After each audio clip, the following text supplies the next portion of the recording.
नमस्कार दोस्तों, मेरा नाम है अभिषेक। आप देख रहे हैं आपका अपना चैनल सेटलमेंट टीवी। अगर अभी तक आपने चैनल को सब्सक्राइब नहीं किया तो नीचे आपको एक रेड कलर का सब्सक्राइब बटन दिख रहा होगा, उसको प्रेस कर लीजिएगा। उसके बगल में एक बेल आइकन भी होता है, उसको भी प्रेस कीजिएगा, जिससे कि मैं कोई भी वीडियो डालूं सबसे पहले नोटिफिकेशन आपके पास पहुंच जाए। दोस्तों, आज की इस वीडियो में मैं आपको बताने वाला हूं फर्जी लोन एप्लीकेशंस के संबंध में बहुत जरूरी बात।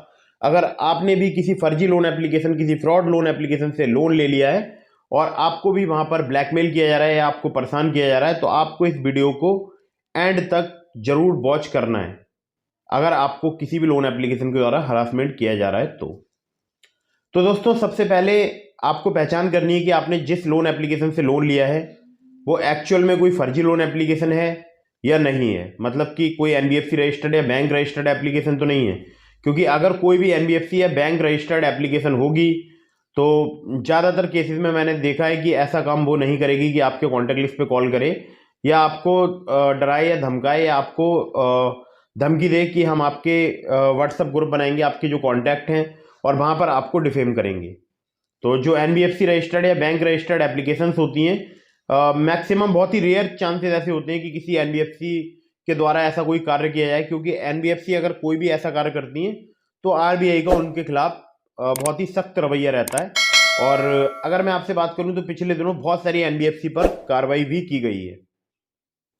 तो अभी जो जरूरी बात है आप लोगों के लिए बताना वो ये है कि किसी भी अगर आप एप्लीकेशन से लोन आपने लिया है तो आपको ये आइडेंटिफाई करना है कि वो एप्लीकेशन एनबीएफसी रजिस्टर्ड है या नहीं है। इसके लिए आपको उस एप्लीकेशन के जो भी कस्टमर केयर नंबर है वहां पर कांटेक्ट करना है, उनसे लोन एग्रीमेंट लेटर की डिमांड करनी है सबसे पहले। तो अगर वो आपको लोन एग्रीमेंट लेटर प्रोवाइड कराते हैं और उस लोन एग्रीमेंट लेटर पर आपका लोन अकाउंट नंबर और एनबीएफसी का नाम और कितने परसेंट जो इंटरेस्ट रेट है उस पर आपको लोन मिला था, ये सब कुछ डिटेल्स वहां पर लिखी होंगी, टेन्योर लिखा होगा, और जितनी भी लोन की टर्म्स एंड कंडीशन होंगी वो सारी उस लोन एग्रीमेंट लेटर पर मेंशन होंगी। तो अगर वो लोन एप्लीकेशन अगर आपको लोन एग्रीमेंट लेटर प्रोवाइड कराती है तो आपको चेक करना है उस एनबीएफसी के लिए आरबीआई की ऑफिशियल वेबसाइट पर जाकर, क्या वो आरबीआई में लिस्टेड एनबीएफसी है या नहीं है। या किसी बैंक की एप्लीकेशन है तो वो बैंक जो है रजिस्टर्ड, आरबीआई रजिस्टर्ड बैंक है या नहीं है। तो ये आपको पहले चेक करना है। अगर आप चेक करते हैं और ये पाते हैं कि वो एनबीएफसी रजिस्टर्ड है और आपको हरासमेंट कर रही है, बहुत ही ज़्यादा आपके कॉन्टैक्ट लिस्ट पे कॉल करने की धमकियां दी जा रही है, या आपके कॉन्टैक्ट लिस्ट पे कॉल किया जा रहा है, या आपके कॉन्टैक्ट लिस्ट का मिसयूज किया जा रहा है, क्योंकि भारत में आईटी एक्ट है। आईटी एक्ट के तहत कोई भी लोन एप्लीकेशन या कोई भी एप्लीकेशन आपके डेटा का मिसयूज नहीं कर सकते हैं, ना ही अपने पास कलेक्ट करके रख सकते हैं। ये भारत में आईटी एक्ट है। तो अगर कोई आपके डेटा का मिसयूज कर रहा है या आपके कॉन्टैक्ट लिस्ट में वो कॉल कर रहा है, तो आप लोगों के लिए एक जरूरी बात और बता दूं कि ऐसा किसी भी एनबीएफसी या किसी भी बैंक को अधिकार नहीं है कि वो आपके कॉन्टैक्ट लिस्ट में कॉल कर सके या आपके कॉन्टैक्ट्स में कॉल करके उनको बता सकें कि आपने इतने रुपए का लोन लिया है या आप जो है लोन नहीं चुका रहे हैं। तो ऐसा उनके पास कोई भी अधिकार नहीं है। तो आपको पहले, सबसे पहले लोन एग्रीमेंट लेटर पे जो भी उनकी एनबीएफसी है, जो भी बैंक है, उसके बारे में पता लगाना है क्या वो बैंक एनबीएफसी रजिस्टर्ड है या नहीं है। इस संबंध में मतलब कैसे चेक करना है एनबीएफसी, तो इस पर मैंने एक वीडियो ऑलरेडी बना रखी है, लिंक मैं आपको डिस्क्रिप्शन में दे दूंगा। अब बात आती है कि अगर एनबीएफसी रजिस्टर्ड नहीं है या वो लोन एप्लीकेशन आपको लोन एग्रीमेंट लेटर प्रोवाइड नहीं करा रहे हैं। जो लोन एग्रीमेंट लेटर होता है, मैं आपको साफ साफ बता दूं, वो ऐसे समझ लीजिए आप पीडीएफ के रूप में आपको दे सकते हैं। तो अगर आप पीडीएफ में उसको ओपन करेंगे तो वहां पर सारी डिटेल्स लिखी होंगी और बाकायदा लोन एग्रीमेंट लेटर वहां पर लिखा होगा या एग्रीमेंट लेटर करके वहां पर लिखा होगा। तो जो एनबीएफसी रजिस्टर्ड एप्लीकेशन होती हैं वो प्रोवाइड करा देती हैं लोन एग्रीमेंट लेटर। जो नहीं होती हैं या जो फर्जी या फेक या फ्रॉड लोन एप्लीकेशन होती हैं, तो वो जो है लोन एग्रीमेंट लेटर आपको प्रोवाइड नहीं कराएंगी। अब जब वो लोन एग्रीमेंट लेटर प्रोवाइड नहीं कराएंगी तो आपको नहीं पता चलेगा कि उनकी कौन सी एनबीएफसी है, क्या वो रजिस्टर्ड है या नहीं है। डैट मीन्स कि वो फर्जी है।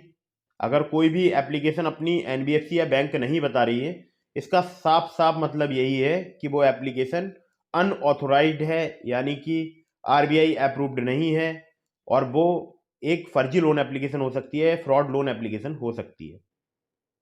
ठीक है, यहां तक बात आपको बिल्कुल क्लियर हो गई होगी। अब बात आती है कि अगर फर्जी या रजिस्टर्ड एनबीएफसी आपको हरासमेंट कर रही है तो आपको कंप्लेंट कहाँ करानी है? देखिए, अगर एनबीएफसी या बैंक रजिस्टर्ड एप्लीकेशन है, वो आपको हरासमेंट कर रही है, तो आपको सबसे पहला जो काम करना है वो कंप्लेंट रजिस्टर करानी है आरबीआई के कंप्लेंट पोर्टल में। अगर रजिस्टर्ड एनबीएफसी या रजिस्टर्ड बैंक की एप्लीकेशन है तो आरबीआई कंप्लेंट पोर्टल का लिंक मैंने आपको डिस्क्रिप्शन में दे दिया है। तो जब आप आरबीआई कंप्लेंट पोर्टल में शिकायत दर्ज कराएंगे तो वहां पर आपको एक रेफरेंस नंबर करके प्राप्त हो जाएगा। बाद में आप इंक्वायरी कर सकते हैं कि आपकी कंप्लेंट का क्या स्टेटस है, ये सब कुछ। इसके अलावा अगर एनबीएफसी रजिस्टर्ड एप्लीकेशन नहीं है, कोई फ्रॉड लोन एप्लीकेशन है, कोई फर्जी लोन एप्लीकेशन है, तो भी आप शिकायत दर्ज करा सकते हैं आरबीआई के सचेत पोर्टल में। याद रखिएगा, सचेत पोर्टल अलग है, आरबीआई का कंप्लेंट पोर्टल अलग है। सचेत पोर्टल का लिंक मैंने आपको डिस्क्रिप्शन में दे दिया है, वहां पर आप शिकायत दर्ज करा सकते हैं।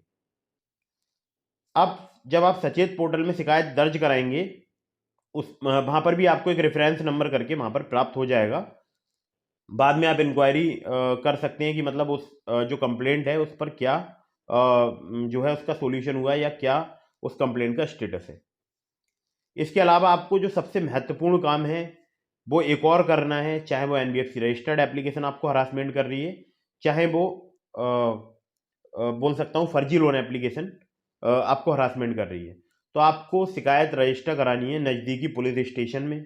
फिर से सुन लीजिएगा, या तो नज़दीकी पुलिस स्टेशन में चले जाइए, या जो जिला मुख्यालय होता है पुलिस का, वहाँ पर साइबर क्राइम का ऑफिस कई जगह मैंने देखा है होता है, तो आप चाहें तो वहाँ पर जाके कंप्लेंट रजिस्टर करा सकते हैं। या फिर अगर आप ये दोनों ही काम नहीं करना चाहते तो आप ऑनलाइन भी कंप्लेंट रजिस्टर करा सकते हैं साइबर क्राइम में।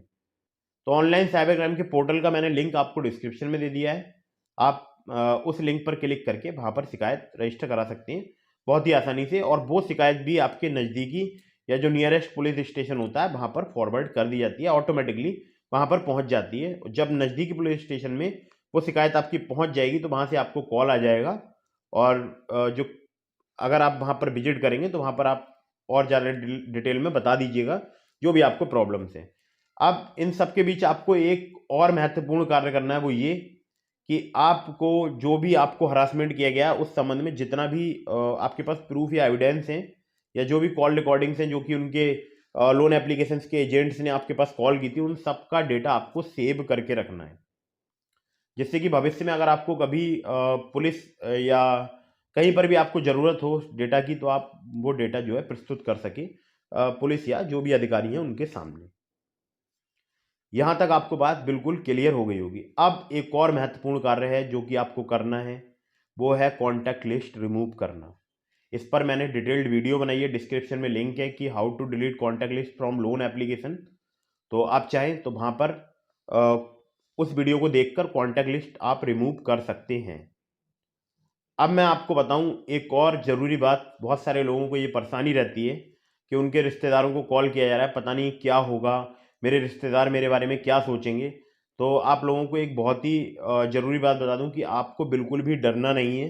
अगर आपके साथ ये सिचुएशन आ गई है, आपको हरासमेंट किया जा रहा है या आपको डिफेम किया जा रहा है समाज में, आपके रिश्तेदारों में, आपके परिजनों में, आपके दोस्तों में, तो आपको अपने व्हाट्सएप स्टेटस पर ये बात क्लियरली एक स्टेटस लगा लीजिए, या उनको कॉल कर लीजिए अपने रिश्तेदारों के लिए या अपने फ्रेंड्स के लिए, और उनको ये बता दीजिए कि मैंने एक धोखे से मुझसे गलती से एक फर्जी लोन एप्लीकेशन इंस्टॉल हो गई थी मेरे फ़ोन में, जो कि जिन्होंने मेरा डेटा चोरी कर लिया है और वो मेरे डेटा का मिसयूज करके मुझे ब्लैकमेल कर रहे हैं। इस संबंध में मैंने कंप्लेंट रजिस्टर करा दी है, और अगर आपको कोई भी कॉल या मैसेज आता है तो आप उस नंबर को या तो ब्लॉक कर दो या इग्नोर कर दो, ठीक है।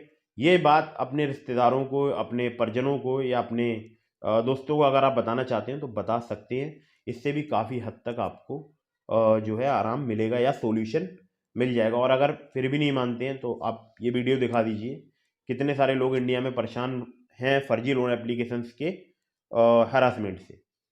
मैंने बहुत सारी वीडियोस बनाई हैं इस संबंध में, तो अगर आप चाहें तो मेरे चैनल पे चेकआउट कर सकते हैं। पिछले दिनों जब 2020 का समय था, दिसंबर का, तब बहुत ज़्यादा इनकी जो है हरासमेंट की शिकायत आती थी, और अभी फिर वही दिसंबर चल रहा है और फिर ज़्यादा हरासमेंट इन्होंने करना स्टार्ट कर दिया है।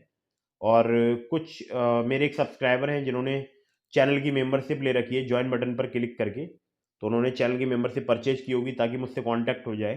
तो उन्होंने वहाँ अपना नंबर कमेंट किया और मैंने उनको कॉल किया, तो उन्होंने मुझे बताया कि उनको किसी लैंड मॉल करके एक एप्लीकेशन है, उनके द्वारा हरासमेंट किया जा रहा है। तो उस संबंध में मैंने उनको बहुत सारी बातें बताई हैं जिसको वो फॉलो कर रहे हैं। तो आपको भी ये जो मैंने आपको बातें इस वीडियो में बताई हैं, इन सब बातों को आपको फॉलो करना है अगर आप भी किसी जाल में फंस गए। और याद रखिएगा, फिर से किसी एप्लीकेशन से लोन मत लीजिएगा, ऐसी किसी भी फर्जी लोन एप्लीकेशन से लोन मत लीजिएगा। बाकी अगर आपको लोन चाहिए तो मैं आपको नाम बता देता हूँ, ट्रू बैलेंस से आप लोन ले सकते हैं, लिंक मैंने आपको डिस्क्रिप्शन में दे दिया है। और सिर्फ आधार कार्ड पैन कार्ड पर आपको लोन मिल सकता है बहुत ही आसानी से। इसके अलावा आप चाहें तो लोन ले सकते हैं ब्रांच एप्लीकेशन से। इस प्रकार से जो NBFC रजिस्टर्ड एप्लीकेशन से जैसे क्रेडिट भी हो गया, तो आप इन एप्लीकेशन से लोन ले सकते हैं। और हाँ, जो एप्लीकेशन से एक धमकी देते हैं ना कि हम आपके घर पर 5 घंटे में विजिट करने वाले हैं, हमारे अधिकारी आपके घर का दौरा करेंगे और आपके खिलाफ ये केस रजिस्टर्ड हो गया, IPC की ये धाराएं लग गई हैं, जो ये फर्जी लोन एप्लीकेशन वाले एक स्टाम्प पेपर करके, स्टाम्प पेपर पे एक लीगल नोटिस बना के बेचते हैं, ये बिल्कुल एकदम फेक होता है। स्टाम्प पेपर पे कोई भी लीगल नोटिस नहीं इशू किया जाता है। तो बस यही था आज की इस वीडियो में। अगर आपको ये वीडियो पसंद आई हो तो इसको लाइक कीजिएगा, चैनल को सब्सक्राइब करना बिल्कुल मत भूलिएगा।